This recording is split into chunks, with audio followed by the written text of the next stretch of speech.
Michael Anderson's hand froze halfway to his water glass. The woman carrying the dinner tray across the golden spoon had the same auburn hair, the same graceful stride that had captivated him 12 years ago at Stanford. Emma Richardson. But something was wrong with this picture. The Emma he remembered wouldn't be working as a waitress in a downtown Portland restaurant at 30. She had been the brightest analytical mind in their computer science program, destined for Silicon Valley or government research. The woman moving between tables wore a tired expression he'd never seen on Emma's face, her movements mechanical rather than the confident energy he remembered. When she approached his table, Michael's chest tightened. Those were definitely Emma's green eyes, though they seemed somehow distant, unfocused. "Good evening. Can I start you off with something to drink?" Her voice carried the same warm tone, but she looked right through him without a flicker of recognition. "Emma." She paused, stylus hovering over her tablet. "I'm sorry, do we know each other?" The question hit him like a physical blow. They'd spent 2 years in advanced algorithms classes together, worked on 3 major projects, shared countless late nights in the computer lab. He'd been head over heels in love with her, though he'd never found the courage to tell her before graduation separated them. "Michael Anderson. We went to Stanford together." Emma's brow furrowed, and for a moment something flickered behind her eyes. Pain, maybe. Or fear. Then it was gone. "I'm sorry, I don't remember. I had an accident several years ago and lost a lot of memories from college." She said it matter-of-factly, like discussing the weather. "Were we close friends?" The casual way she dismissed their shared history felt surreal. This wasn't the Emma who could recite entire programming textbooks from memory, who never forgot a face or a conversation. That Emma had possessed what their professors called a photographic memory, an ability to absorb and retain information that bordered on supernatural. "We worked together on some projects. Spent a lot of time in the computer lab." "That's nice." Her smile was polite but empty. "So what can I get you to drink?" Michael ordered a coffee he didn't want, watching as Emma moved away. She walked differently now, shoulders slightly hunched as if carrying an invisible weight. The woman he'd known had moved through the world like she owned it, confident in her intellectual gifts and secure in her place among the academic elite. While waiting for his drink, Michael pulled out his phone and searched for Emma Richardson. The results were disturbingly sparse.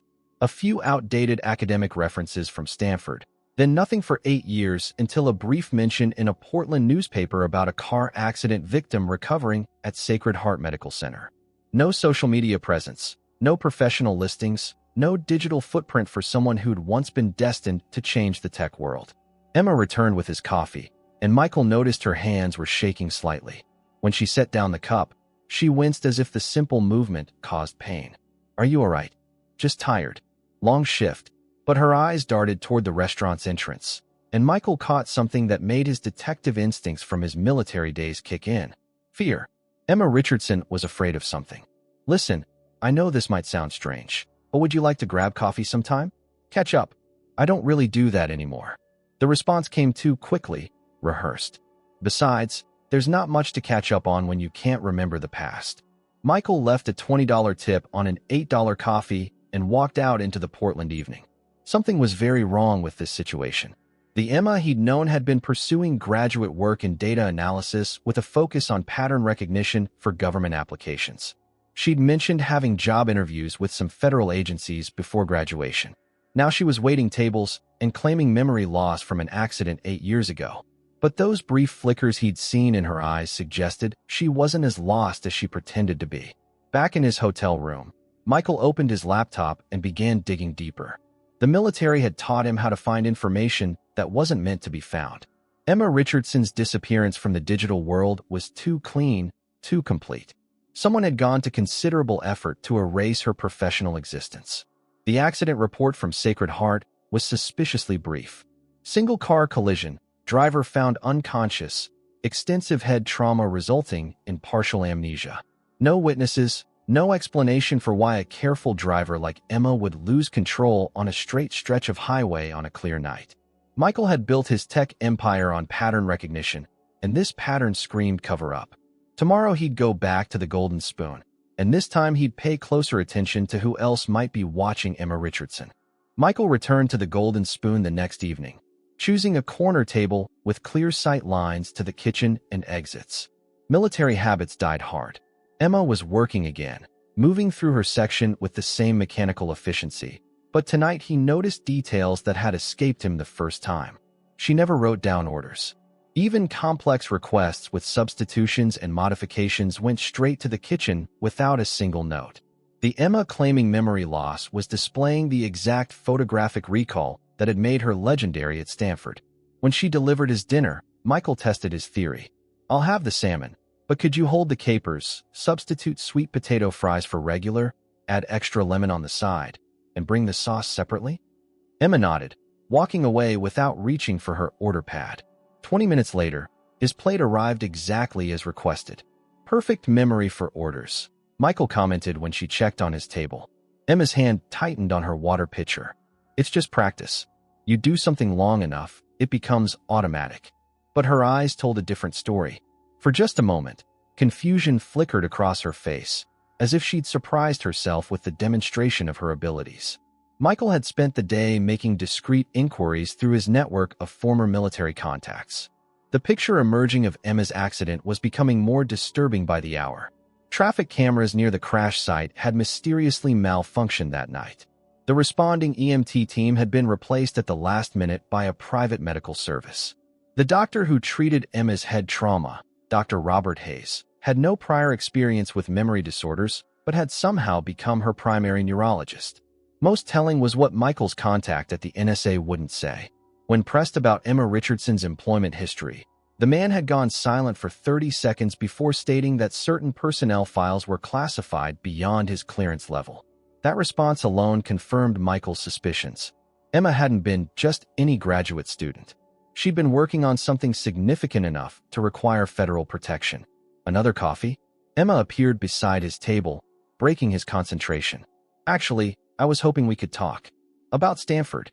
I told you, I don't remember much from then. Maybe I could help fill in some gaps.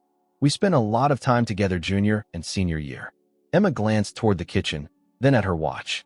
"My shift ends in 20 minutes. There's a coffee shop across the street that stays open late." The admission surprised him. Yesterday, she'd refused any suggestion of meeting outside work. Something had changed. At Brewster's Coffee, Emma chose a table near the back exit, another defensive positioning that seemed unconscious. Michael watched her scan the room before sitting, cataloging faces and potential threats with the same systematic approach she'd once applied to debugging code. "Tell me about the algorithms class," she said without preamble. "Professor Martinez's advanced course." Michael described their final project, building a pattern recognition system for identifying anomalies in large datasets. As he talked, Emma's posture gradually relaxed. When he mentioned their late-night debugging session before the presentation, something shifted in her expression. "The vending machine on the third floor was broken," she said suddenly. "It ate your dollar twice before you gave up, and we walked to the 24-hour diner off campus. You ordered black coffee and complained about the fluorescent lights giving you a headache." The memory was so specific, so perfectly detailed, that Michael felt his breath catch. This wasn't the vague recollection of someone with brain damage. This was Emma's old precision recall, intact and operating beneath whatever layers of protection she'd constructed. "You remember." "I remember fragments. Pieces. Never the whole picture." Emma's voice carried a note of frustration that seemed genuine. "It's like trying to assemble a puzzle when most of the pieces are missing." "What about after graduation? Do you remember what job you took?" Emma's entire body went rigid. "I don't talk about that period. Emma, if you're in some kind of trouble." "I'm not in trouble. I'm exactly where I need to be, doing exactly what I should be doing." The words came out flat, rehearsed, like she'd practiced this response many times. But her hands were shaking again, and Michael noticed she'd positioned herself with a clear path to the rear exit. Whatever had happened 8 years ago, Emma Richardson was still running from it. "The car accident," Michael pressed gently. "Do you remember anything about that night?" Emma stood abruptly, knocking over her chair. "I have to go." "Wait." She was already moving toward the back door when Michael caught up with her in the alley behind the coffee shop. The narrow space was poorly lit, filled with dumpsters and service entrances. "Emma, please. I'm trying to help." She turned to face him, and in the dim light Michael saw something that made his chest tighten. Tears were streaming down her face, but her expression remained carefully controlled. "You want to help? Then forget you ever saw me here. Forget we knew each other at Stanford. Forget everything. Her voice broke on the last word. Some memories are too dangerous to keep. Before Michael could respond, Emma disappeared into the maze of downtown Portland's back alleys, leaving him alone with more questions than answers and the growing certainty that Emma Richardson's accident had been anything but accidental. Emma didn't return to work for 3 days. Michael knew because he'd been checking the Golden Spoon every evening, nursing coffee and watching the door. When she finally reappeared on Thursday night, she moved through her tables with renewed caution, avoiding eye contact with customers and staying close to the kitchen. Michael had used those 3 days productively. His military contacts had provided disturbing intelligence about Emma's real background. She hadn't been just any Stanford graduate pursuing government work. Emma Richardson had been recruited directly into the NSA's Special Projects Division straight out of college, specifically for something called the Nexus Protocol. The details were heavily classified, but Michael's source had managed to confirm that Emma's role involved analyzing intercepted communications for patterns that suggested domestic terrorist activities. Her photographic memory and pattern recognition abilities had made her invaluable for connecting seemingly unrelated data points across multiple agencies. More troubling was what happened 6 months before her accident. Emma had flagged an anomaly in communication patterns that suggested a coordinated network operating within federal agencies themselves. Her report had been buried, her security clearance temporarily suspended pending review, and within weeks she'd vanished from Washington entirely. Now she was back at work, but something fundamental had changed. Michael watched her efficiently handle her section while simultaneously monitoring every person who entered the restaurant. She was operating on 2 levels simultaneously, the careful waitress and the trained intelligence analyst. When her shift ended, Michael was waiting by the employee exit. "We need to talk. I told you to forget about me." Hard to do when people have been asking questions about my interest in you. Emma went completely still. "What people?" "2 men in suits visited my hotel yesterday. They claimed to be conducting a routine security review of my company's government contracts. Funny thing is, they seemed more interested in my dining habits than my business practices." Emma's face had gone pale. "Did they show identification?" "Federal credentials, but the kind that could be fake. They knew I'd been coming here, knew I'd been asking about you." Michael stepped closer, lowering his voice. "Emma, whatever you're hiding from, it's found you." She looked around the empty alley, calculating distances to exits, escape routes. The transformation was subtle but unmistakable. Emma Richardson, the waitress, was disappearing, replaced by someone trained in operational security. "My apartment," she said finally. 20 minutes. 1247, Northwest Couch Street, apartment 3B. Come alone, watch for surveillance. Michael found the building easily enough, a converted warehouse in the Pearl District that had seen better decades. Emma's apartment was on the 3rd floor, accessible by a fire escape that provided multiple exit routes. She opened the door before he could knock. The space was spartanly furnished but strategically arranged. Every chair faced the door, blackout curtains covered the windows, and Michael noticed at least 3 different phone chargers plugged in around the room. This wasn't the home of someone trying to rebuild a normal life. This was a safe house. "Coffee." "Emma, what the hell is really going on?" She was quiet for a long moment, standing with her back to him while she prepared 2 cups. When she turned around, the careful mask she'd worn for days was gone. "I remember everything, Michael. Every conversation we had at Stanford, every late night in the computer lab, every time you almost asked me out but lost your nerve at the last second." She handed him a cup, her fingers brushing his. "I remember the job I took after graduation, the things I discovered, and why someone tried very hard to make sure I'd never remember any of it. The accident wasn't an accident. The accident was meant to kill me. When that failed, they settled for the next best thing, making sure I couldn't remember what I'd learned." Emma sat across from him, close enough that he could see the flecks of gold in her green eyes. "I was investigating communication patterns that suggested a coordinated network of corrupt officials, politicians, defense contractors, federal agents, all working together to manipulate government contracts worth billions. And you found proof." "I found everything. Names, dates, bank transfers, encrypted communications. Enough evidence to bring down senators and cabinet members."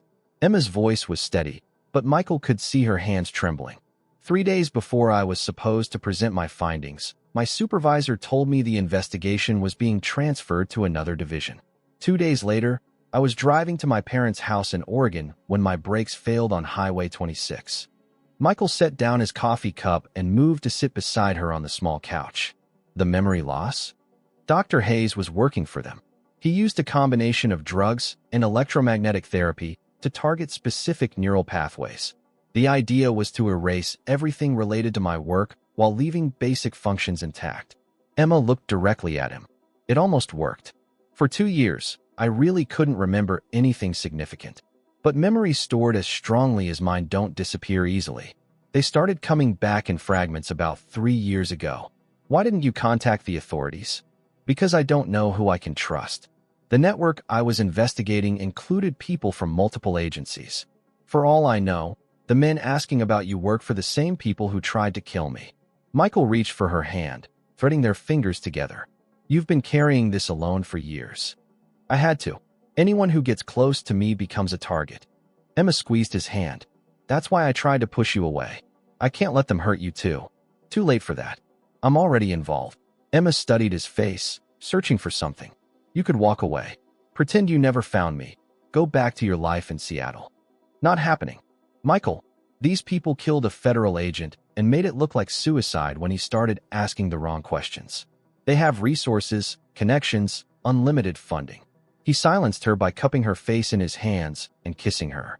8 years of wondering what might have been, 12 years of remembering the woman who'd gotten away, all condensed into that moment of connection. Emma kissed him back with desperate intensity, as if trying to communicate everything she couldn't say. When they broke apart, both were breathing hard. So what's the plan? Michael asked. Emma smiled for the first time since he'd found her, and it transformed her entire face. We're going to finish what I started. But first, we need to disappear. Emma was pulling files from a hidden compartment behind her refrigerator when the knock came. 3 sharp raps, a pause, then 2 more. She froze, her face draining of color. That's not random, Michael said, already moving toward the window to check the fire escape. No, it's not. Emma's voice was barely a whisper. That's the signal Dr. Hayes used when he visited me during my recovery. Michael felt his blood turn cold. The doctor who erased your memories is here?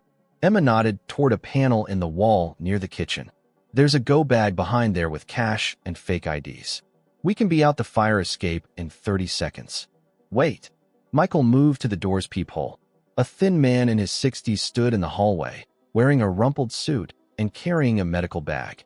He looked nervous, checking his watch repeatedly. Emma, I think you need to hear what he has to say. Are you insane? He's the one who. Look at him. Really look. Michael stepped aside so Emma could see. That's not a man coming to finish a job. That's someone who's scared. Emma peered through the peephole, and Michael watched her expression shift from fear to confusion. After a long moment, she opened the door but kept the security chain engaged. Dr. Hayes. Emma, thank God. We need to talk. They know I've been monitoring your progress. The older man's voice carried genuine desperation. They know you've recovered your memories. Who knows? The people who hired me 8 years ago. The ones who are supposed to believe you're still cognitively impaired. Dr. Hayes glanced down the hallway. Please. I've been trying to protect you, but I can't do it much longer. Emma looked at Michael, who nodded. She removed the chain and let Dr. Hayes enter, immediately locking the door behind him. Protect her. Michael's voice carried a dangerous edge. You're the one who destroyed her memories. I'm the one who saved her life. Dr. Hayes set down his medical bag and faced them both. The original plan was to eliminate Emma permanently. I convinced them that selective memory modification would be more effective than martyrdom. Emma sank into a chair, the revelation hitting her like a physical blow. You mean they wanted to kill me, and you offered an alternative? I'd been researching targeted memory suppression for treating severe PTSD. When they approached me about your case, I realized it was the only way to keep you alive. Dr. Hayes opened his bag and pulled out a thick file. Everything I did to you, I documented. Every session, every drug protocol, every electromagnetic treatment. I've been waiting 8 years for the right moment to give this to you. Michael took the file, scanning the medical records. The documentation was extensive, detailing a sophisticated program of memory manipulation that had required months of treatment. But buried in the technical jargon, he found something unexpected. "You deliberately left gaps in the treatment," he said, looking up at Dr. Hayes. "You didn't erase everything they wanted you to erase. I made it look complete while preserving core memory structures. I knew someone with Emma's capabilities would eventually recover most of what was suppressed." Dr. Hayes turned to Emma. "I also made sure you retained all your analytical abilities, even if you couldn't initially access the memories of how you'd acquired them." Emma was staring at the medical records, pieces clicking into place. "The headaches I've been having for the past year. The flashes of scenes I couldn't place. You designed the suppression to degrade over time. I designed it to fail, eventually. But I also established a monitoring protocol to track your recovery." Dr. Hayes pulled out a small electronic device. "This has been recording neural pattern data every time you've had a memory episode. The people who hired me have been receiving reports that you remain cognitively impaired." "But something changed," Michael said, reading the doctor's expression. 3 days ago, the neural activity pattern spiked beyond anything I could explain away as residual damage. They want me to bring you in for additional treatment." Dr. Hayes looked directly at Emma. "Treatment that would permanently destroy what's left of your memory." Emma stood and began pacing, her analytical mind processing the implications. "How long do we have?" "They expect me to sedate you and transport you to a private facility tomorrow night. When I don't show up with you, they'll assume I've been compromised. Which means they'll send someone else to finish the job," Michael concluded. Dr. Hayes nodded grimly. "The people behind this have unlimited resources and no compunction about eliminating loose ends. That includes me, now that I've warned you." Emma stopped pacing and faced the doctor. "Why risk everything to help me now? You could have just followed orders and walked away." "Because I've spent 8 years watching the woman whose mind I violated slowly piece her life back together. You deserve better than to disappear into some black site facility." Dr. Hayes closed his medical bag. "Besides, I kept copies of everything I found in your original files. The evidence you gathered before the accident. All of it." Michael felt his pulse quicken. "You have the proof of the corruption network?" "I have everything Emma discovered, plus 8 years of additional evidence I've been collecting." Dr. Hayes pulled out a small flash drive. "Account numbers, communication logs, meeting records. Enough to prosecute dozens of high-level officials." Emma took the drive, holding it like it contained explosive material. "This is what they've been trying to bury for 8 years. And now they know their insurance policy is failing," Dr. Hayes said. "Tomorrow night, they'll discover I'm not coming, and the hunt will begin in earnest." Michael moved to the window and carefully checked the street below. 2 men in a dark sedan were parked across from the building, making no effort to hide their surveillance. "The hunt's already started," he said. "We have company downstairs." Emma joined him at the window, her face hardening as she spotted the watchers. "How long have they been there?"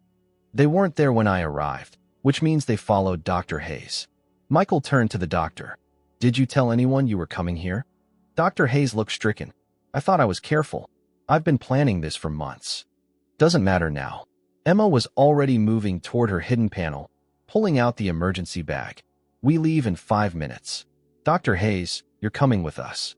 "Emma, I'm 72 years old. I'll only slow you down. You're the only one who can testify about what they did to me. Without your testimony, that flash drive is just data." Emma shouldered the bag and checked the fire escape window. "Besides, they're going to kill you anyway for warning me. Your best chance of survival is staying with us."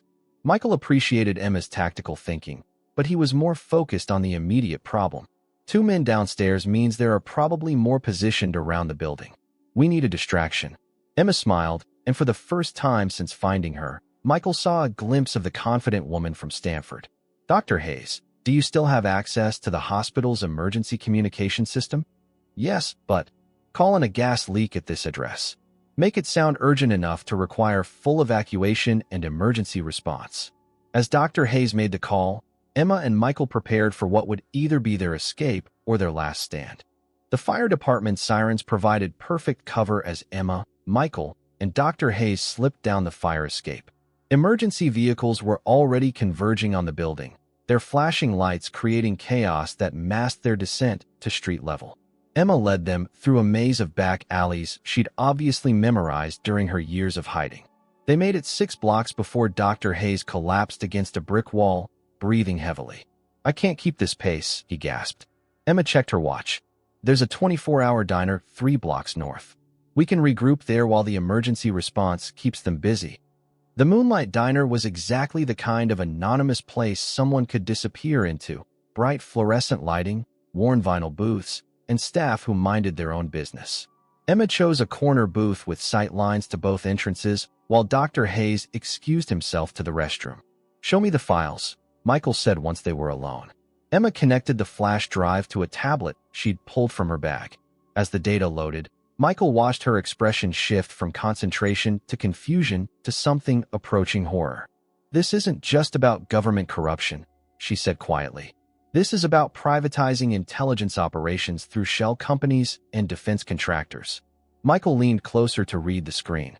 Financial records showed millions in payments flowing from government agencies to private corporations for services that should have been handled internally.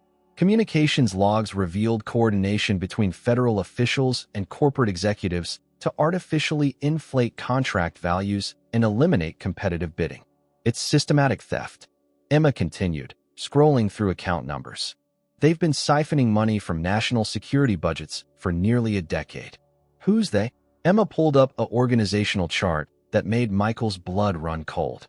At the center was Senator David Patterson, whose committee oversaw intelligence spending. Connected to him were defense contractors, tech executives, and federal agency heads, all coordinating to redirect billions in taxpayer money to private accounts. But it was the name in the lower right corner that made Michael's world tilt sideways. "Anderson Technologies," he read aloud. "That's my company." Emma's fingers stopped moving on the tablet. She turned to look at him with an expression he'd never seen before, cold calculation mixed with growing suspicion. "Your company received $47 million in no-bid contracts over the past 3 years, she said, her voice carefully neutral. "All of them approved through Senator Patterson's committee." "I don't understand." "Those were legitimate government contracts for data analysis software." "Were they?" Emma pulled up another file. "Because according to this, Anderson Technologies was paid to develop phantom projects that never delivered actual products. The money just disappeared into offshore accounts." Michael felt like he was drowning. "Emma, I swear to you, I had no idea.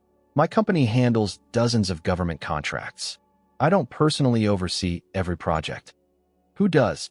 Michael's mind raced through his corporate structure. "My chief technology officer, David Brennan. He handles all the federal contracts," and the realization hit him like a physical blow. "Jesus, David's been with Patterson's office before joining my company. I hired him based on his government connections." Emma was studying his face with the same analytical intensity she'd once applied to debugging code. "So either you're lying to me, or you've been running a front operation without knowing it." "I'm not lying." "Then prove it." Dr. Hayes returned to the booth, immediately sensing the tension between them. "What's wrong?" "Michael's company is part of the network I was investigating," Emma said without taking her eyes off Michael. "Either he's been playing me since he walked into that restaurant, or he's the most oblivious CEO in America."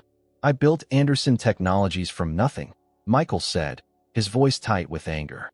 "Every innovation, every product line, every strategic decision came from my vision. The idea that someone's been using my company to steal from the government is convenient." Emma interrupted. "Because if you really didn't know, it means you're either incompetent or willfully blind. Either way, it makes you compromised." Michael slammed his hand on the table, drawing looks from other diners. 8 years ago, I was a mid-level software engineer with big dreams and no money. The idea that I was somehow part of a government conspiracy is insane. 8 years ago, I was investigating communication patterns that led directly to your company." Emma shot back. "Maybe it's not coincidence that you showed up at my restaurant right when my memories were fully returning." Dr. Hayes held up his hands. "Both of you need to calm down. Emma, paranoia is a natural response to what you've been through, but Michael's reaction seems genuine. And Michael, you need to understand that Emma has survived by trusting no one." Michael forced himself to think logically despite the emotional chaos. "The contracts, when did they start?" Emma checked the files. first payment to Anderson Technologies was January 15, 2017. 3 months after I hired David Brennan. Michael felt pieces clicking into place. He came to me with the federal contracts already in development. Said he had inside knowledge of upcoming projects and could position us to win the bids. And you never questioned where that inside knowledge came from. I was building a company. Government contracts meant stability, credibility, growth capital. Michael looked directly at Emma. I was naive, not criminal. Emma studied the financial records again. If you're telling the truth, then David Brennan has been operating a sophisticated embezzlement scheme using your company as cover. But that means what? It means when I started investigating 8 years ago, I wasn't just threatening Senator Patterson and his co-conspirators. I was threatening to expose your CTO's operation. Emma's face had gone pale. David Brennan knew I was getting close to discovering the Anderson Technologies connection. Michael felt the full implications hit him. You think David was involved in your accident? I think David Brennan had every reason to want me dead. Emma closed the tablet and looked around the diner nervously. And if he's been monitoring federal law enforcement communications through your government contracts, he probably knows we're together right now. Dr. Hayes leaned forward urgently. Emma, there's something else. The people who hired me 8 years ago, I never met them directly. All communication went through an intermediary. Who? A man who said he represented technology sector interests in national security matters. I only knew him by his first name. Dr. Hayes paused, clearly dreading what he had to say next. David. The silence that followed was broken by Emma's phone buzzing with an incoming text. She looked at the screen and her face went white. What is it? Michael asked. Emma turned the phone so they could see the message. Time to come home, Emma. We have so much to discuss. David, he knows where we are, Michael said. Emma was already standing, shouldering her bag. No, he knows where we were.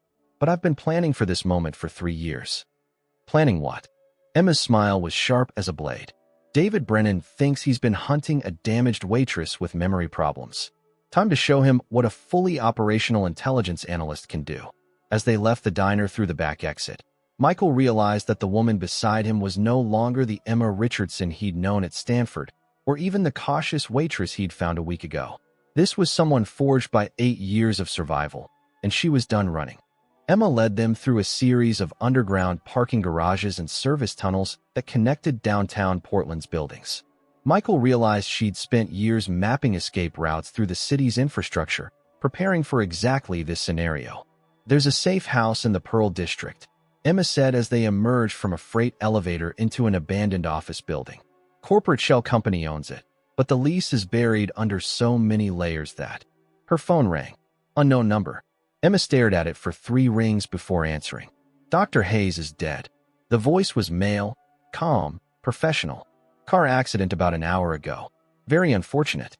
These things happen when people make poor choices. Emma hit the speaker button so Michael could hear. David. Hello, Emma. You sound well. Recovered, even. Dr. Hayes did excellent work, didn't he? Though apparently not as permanent as we hoped. Michael watched Emma's face harden into a mask of cold fury. What do you want? I want to finish a conversation we started 8 years ago. You had some concerns about certain financial irregularities. I'd like to address those concerns directly. By killing me? David Brennan's laugh was genuinely amused. Emma, if I wanted you dead, you'd have been dead years ago. Dr. Hayes convinced us that your condition made you harmless. A waitress with brain damage posed no threat to anyone. Except I'm not brain damaged. No, you're not. Which brings us to our current predicament. The tone shifted, becoming businesslike. I'm prepared to offer you a substantial financial settlement in exchange for your discretion about certain classified matters. We could also arrange a very comfortable relocation. New identity, new life, completely legitimate this time. Emma looked at Michael, something unreadable in her expression. And Michael, Mr. Anderson has been a valuable, if unwitting, partner. I'd prefer to keep our arrangement intact. His cooperation would be appreciated. Michael took the phone. David, what the hell have you been doing with my company? Michael, you brilliant, naive bastard. I've been making you rich while serving important national interests. The money flowing through Anderson Technologies funds operations that protect American lives. Operations that can't appear in official budgets. By stealing from taxpayers? by efficiently redirecting resources where they're needed most. The oversight committees don't understand the realities of modern intelligence work. We do what needs to be done. Emma grabbed the phone back. You killed a federal agent who was investigating your network. Agent Martinez was pursuing a misguided investigation that would have compromised ongoing operations. His death was regrettable but necessary. Like my accident was necessary? David's pause stretched long enough that Michael wondered if the call had dropped. When he spoke again, his voice carried a note of something almost like regret. Emma, you were brilliant. Are brilliant. If you'd been willing to work within the system, you could have been part of something extraordinary. Instead, you chose to threaten everything we'd built. I chose to expose criminal activity. You chose to destroy a network that has prevented 3 major terrorist attacks and eliminated dozens of foreign assets operating on American soil. David's voice was heating up now. Your precious evidence would have shut down operations that save lives. Emma's laugh was bitter. Right. And the $40 million in offshore accounts? That was for national security too. Operational funding requires flexibility. Congressional oversight is slow, bureaucratic, often compromised by foreign interests. We maintain independence through private funding streams. Michael had heard enough. David, you're describing a shadow government funded by theft. I'm describing effective governance in an era when traditional institutions have failed. David's tone became cold again. But this conversation is academic. Emma has evidence that could damage important people. That evidence needs to disappear. Along with me? Along with anyone who insists on threatening national security for the sake of outdated legal niceties. Emma ended the call and immediately powered down the phone, removing the battery.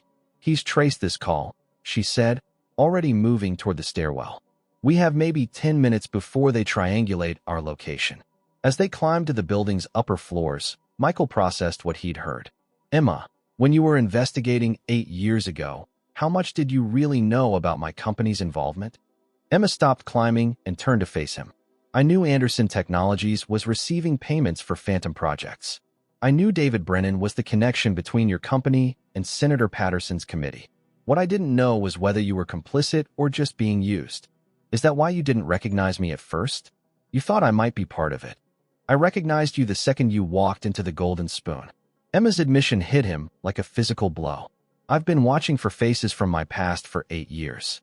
When you appeared, I had to decide whether you were there by coincidence or design. Michael felt something break apart inside his chest. You've been lying to me this entire time. I've been protecting both of us. If you were innocent, involving you meant putting you in danger.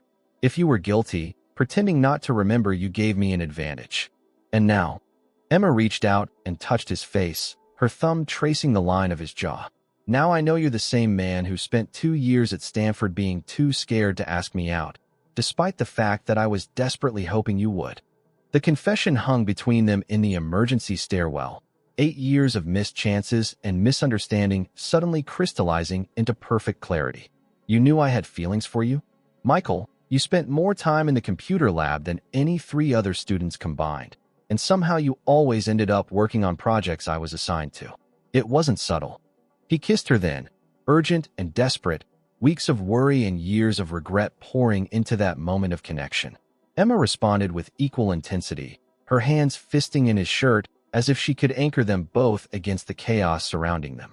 When they broke apart, both were breathing hard. I should have told you how I felt back then, Michael said. I should have made it easier for you to ask. Emma smiled, the expression transforming her face. But we're here now, in a condemned building, being hunted by government assassins. I've had worse first dates. Despite everything, Michael laughed. This was the Emma he'd fallen for at Stanford, brilliant, fearless, capable of finding humor in impossible situations. What's the plan? Emma's smile sharpened into something predatory. David thinks he's hunting a traumatized victim. Time to show him what happens when the victim fights back. Emma's safe house turned out to be a server farm hidden behind a fake consulting company's offices. The humming of cooling systems provided white noise cover as she worked at multiple keyboards, her fingers flying across screens with the systematic precision Michael remembered from Stanford. I'm uploading everything to WikiLeaks, The Washington Post, The New York Times, and 12 other news organizations simultaneously, she said without looking up. Even if they shut down some of the releases, enough will get through to create a media firestorm. Michael watched the upload progress bars crawl forward while monitoring news feeds on his laptop. How long do we have? 20 minutes for the full data dump. But I'm starting with the most damaging files first, so even if they stop us. The lights went out. Emergency lighting kicked in 3 seconds later, casting everything in an eerie red glow. Emma's fingers never stopped moving as backup power systems hummed to life. They cut the main power grid to this block, Michael said, checking his phone. But they're not storming the building. Why? Emma's screen flashed with an incoming video call. She hesitated, then accepted it. Senator David Patterson's face appeared, older and more distinguished than his official photos, but with eyes that held no warmth. Behind him, Michael could see what looked like a situation room with multiple monitors and several people in suits. Miss Richardson, you've been quite resourceful. Senator Patterson, I was wondering when you'd stop hiding behind your subordinates. David Brennan was never a subordinate. He was a patriot conducting necessary operations under congressional oversight. My oversight. Patterson's voice carried the authority of someone accustomed to being obeyed. Operations you're now threatening to destroy. Emma's upload was at 60% completion. She kept her hands positioned to continue typing while maintaining eye contact with the camera. Operations that stole billions of taxpayer dollars. Operations that have kept this country safe for a decade. Do you know how many terrorist cells we've infiltrated using those funds? How many attacks we've prevented? I know how many offshore accounts you've opened. 47 in the Cayman Islands alone. Patterson's expression didn't change. Miss Richardson, you're operating with incomplete information. The bigger picture is that you've been running an illegal shadow government funded by embezzlement and protected by murder. Emma's voice cut through his practiced political rhetoric. Agent Martinez discovered your money laundering operation. Dr. Hayes documented your memory manipulation programs. How many other people have you killed to protect this network? Sacrifices must be made for the greater good. Michael leaned into the camera's view. Senator, you used my company to legitimize your theft. Anderson Technologies had no knowledge of, Mr. Anderson, your company has been instrumental in maintaining American technological superiority. The algorithms your team developed have identified threats that traditional intelligence gathering missed entirely. Because you had us building surveillance systems without telling us what they were for. Patterson smiled coldly. Corporate leaders with security clearances understand that some knowledge is compartmentalized for operational security. You've profited handsomely from your ignorance. Emma's upload hit 75%. On her secondary monitor, Michael could see early media reports starting to appear as journalists began processing the leaked documents. It's already too late, Emma said. The Washington Post published their first article 3 minutes ago. CNN is preparing a special report. Within an hour, every major news organization will be running stories about your network. And within 2 hours, those stories will be discredited as foreign disinformation designed to undermine American security operations. We have contingency plans for media management, Miss Richardson. Do you have contingency plans for this? Emma triggered a program she'd been running in the background. Every screen in Patterson's situation room suddenly displayed classified financial records showing money flowing from congressional defense budgets to personal accounts linked to Patterson, David Brennan, and 6 other conspirators. How did you? Patterson's composure cracked for the first time. You've been using Anderson Technologies software to monitor federal communications. But you never realized that Emma helped design the original algorithms, Michael said, understanding flooding through him. She built backdoors into the surveillance systems. Emma's smile was sharp as a blade. Every encrypted communication you've sent for the past 3 years has been automatically forwarded to a secure server I control, including the one 40 minutes ago where you ordered David Brennan to eliminate me and Michael. Patterson's face had gone white. In the background, Michael could see his staff frantically working at their computers, trying to regain control of their compromised systems. You're interfering with ongoing national security operations. I'm exposing criminals. Emma's upload hit 90%. Your money laundering network. Your assassination programs. Your illegal surveillance operations. All of it is now public record. Miss Richardson, you have no idea what you've done. The operations you're exposing protect millions of American lives. The operations I'm exposing line your pockets while you hide behind patriotic rhetoric. Patterson leaned forward, his mask of political civility finally dropping completely. You should have stayed brain-damaged, Emma. It would have been so much easier for everyone. The video feed cut out just as Emma's upload completed. It's done, she said, slumping back in her chair. Every major news organization now has complete financial records, communication logs, and evidence files documenting the entire conspiracy. Michael pulled her close, feeling the tension drain from her body as adrenaline faded. How long before they try to spin this as foreign interference? Doesn't matter. I didn't just leak documents. I leaked verified financial records from American banks, encrypted communications between American officials, and video evidence of Patterson admitting to murder. Emma turned in his arms to face him. Even the best propaganda machine can't make that disappear. As if summoned by her words, Michael's phone rang. Unknown number, but he recognized David Brennan's voice immediately. Michael, you need to bring Emma in. This has gone too far. Go to hell, David. Patterson is dead. Heart attack, apparently brought on by the stress of being exposed as a traitor. David's voice was eerily calm. With him gone, we can make a deal. Emma gets immunity, you keep your company, and we all walk away from this. Emma took the phone. David, there's no deal. You're finished. Emma, sweetheart, you don't understand. Patterson was the political face of our operation, but he wasn't the brains. The network is bigger than one senator, bigger than one country. We have partners in London, Berlin, Tel Aviv. Exposing the American component just forces us to restructure. Then I'll expose the international network too. David's laugh was genuinely amused. With what? You've blown your only ammunition, darling. Time to come home. Emma looked at Michael, something dangerous flickering in her eyes. David, there's one thing you never understood about my memory abilities. What's that? I don't just remember data. I remember people. Every face, every conversation, every meeting you thought was secret. Emma's voice had dropped to a whisper that somehow carried more menace than shouting. I remember everything, and I'm going to hunt down every single person in your network.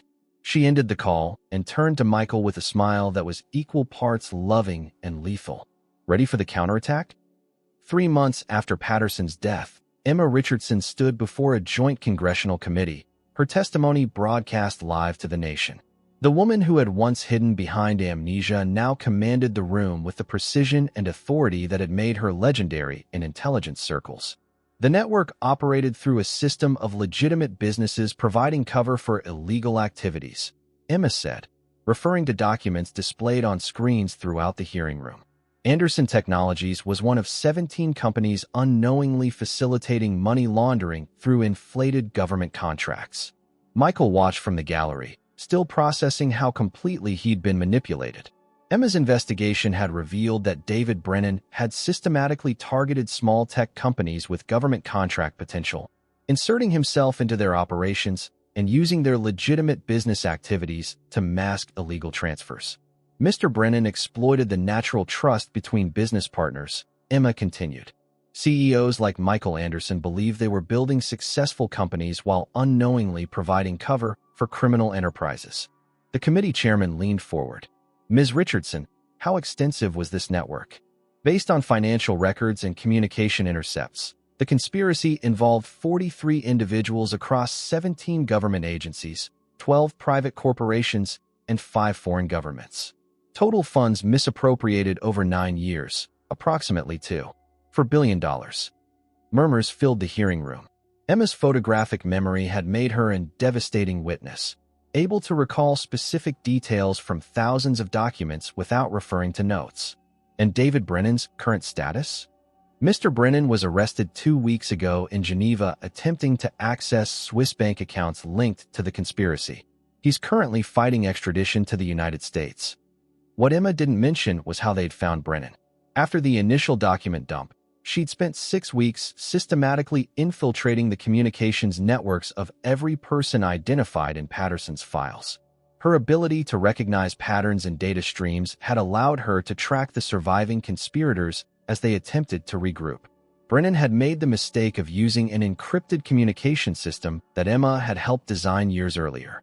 She'd traced his digital footprints across 3 continents before cornering him in a Geneva hotel room where Swiss authorities were waiting. Ms. Richardson, do you believe all members of this conspiracy have been identified? I believe we've dismantled the operational network. However, investigations are ongoing into potential cells that may have operated independently. It was a diplomatic answer that concealed the truth.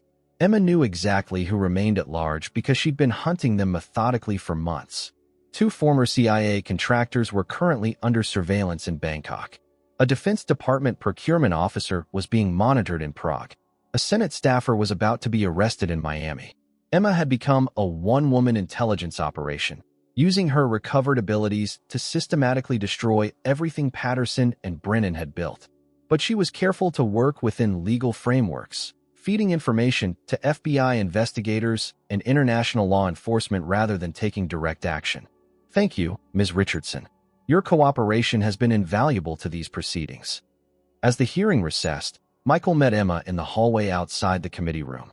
The past 3 months had been a whirlwind of congressional testimony, FBI interviews, and media attention, but they'd faced it together.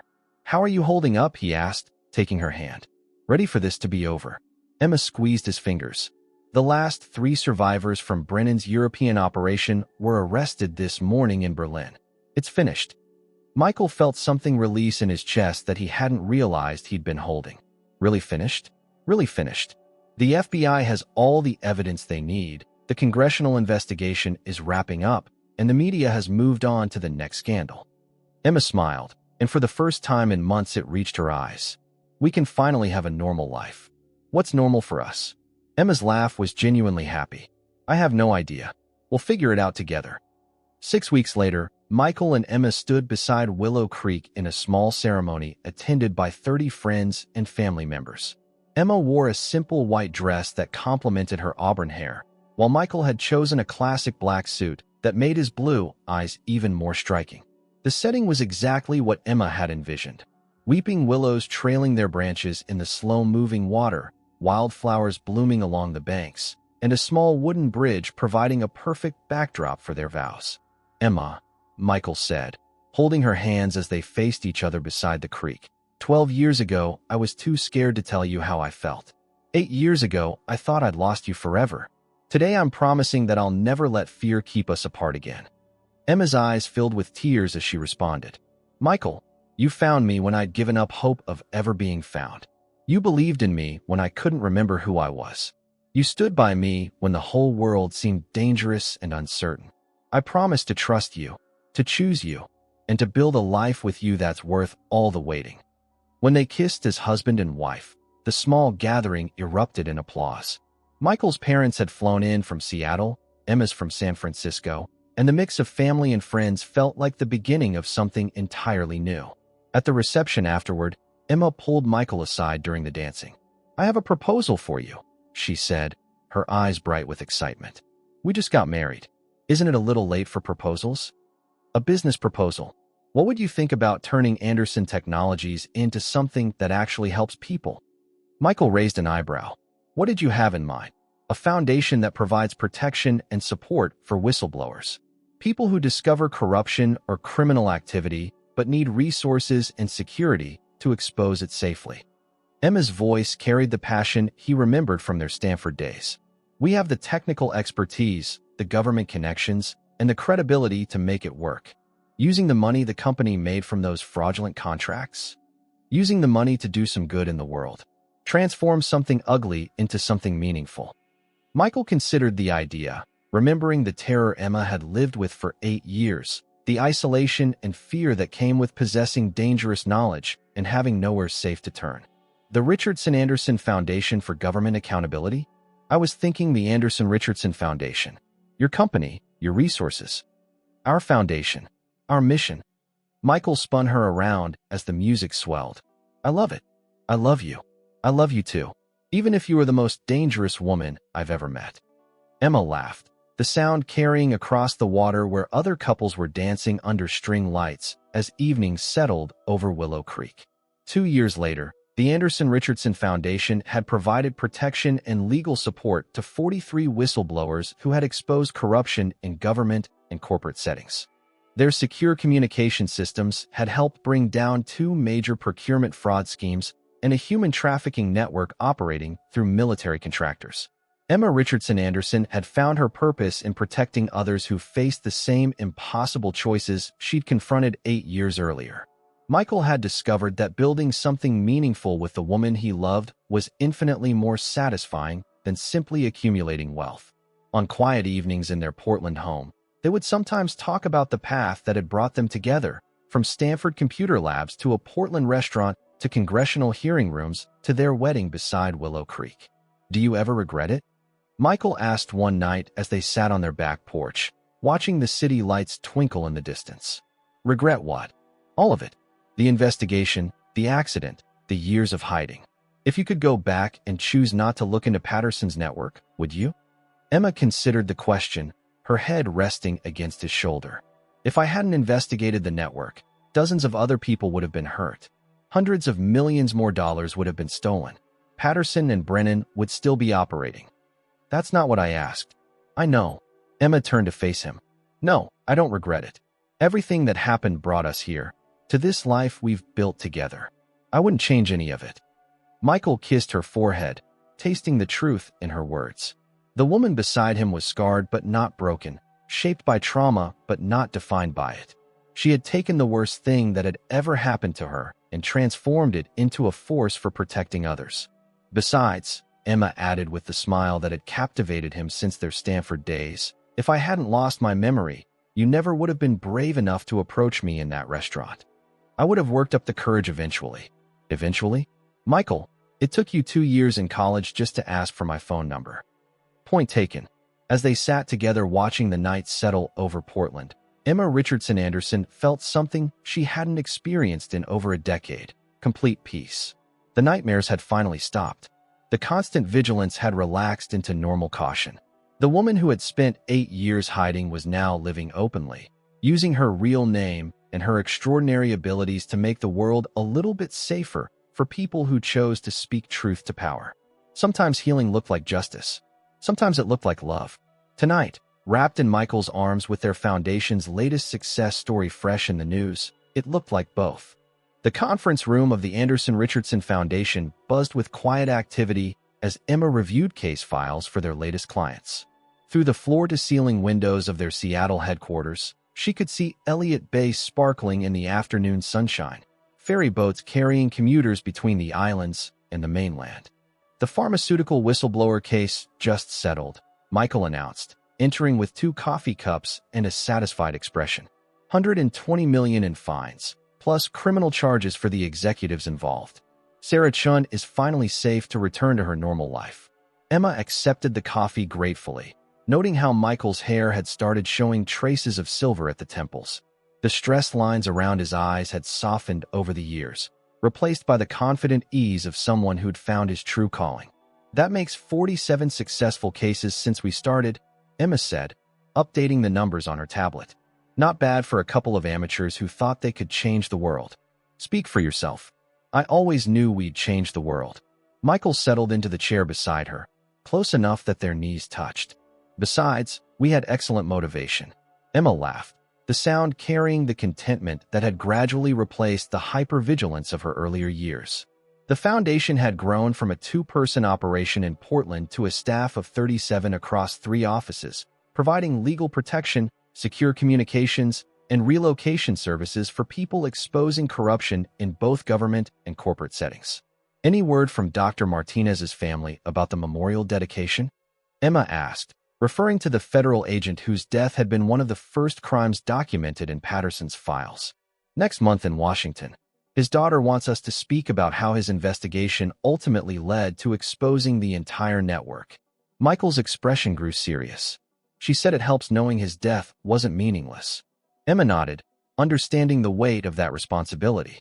The foundation maintained a memorial wall listing the names of people who had died trying to expose corruption: agents, journalists, corporate executives, and ordinary citizens whose courage had cost them everything. Martinez's name held the place of honor.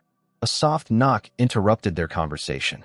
Rebecca Kim, their communications director, peered around the door frame with barely contained excitement. "Sorry to interrupt." but there's someone here to see you. Says he has information about defense contract irregularities at Joint Base Lewis McChord. Emma and Michael exchanged glances. Military contractor fraud cases were among their most dangerous, involving networks with significant resources and international connections. Background check. Emma asked. Clean. Staff Sergeant James Wilson, 12 years of service, current assignment in procurement oversight. He's nervous but determined. Rebecca paused. He specifically asked for Emma Richardson. Said he'd read about her congressional testimony and knew she'd understand. Emma felt the familiar mixture of pride and responsibility that came with these moments. Somewhere in the building, a person was preparing to risk everything to expose wrongdoing, trusting that the Foundation would protect them through the process. Give us 5 minutes, then bring him up. As Rebecca disappeared, Michael reached for Emma's hand. Ready for another one? Always.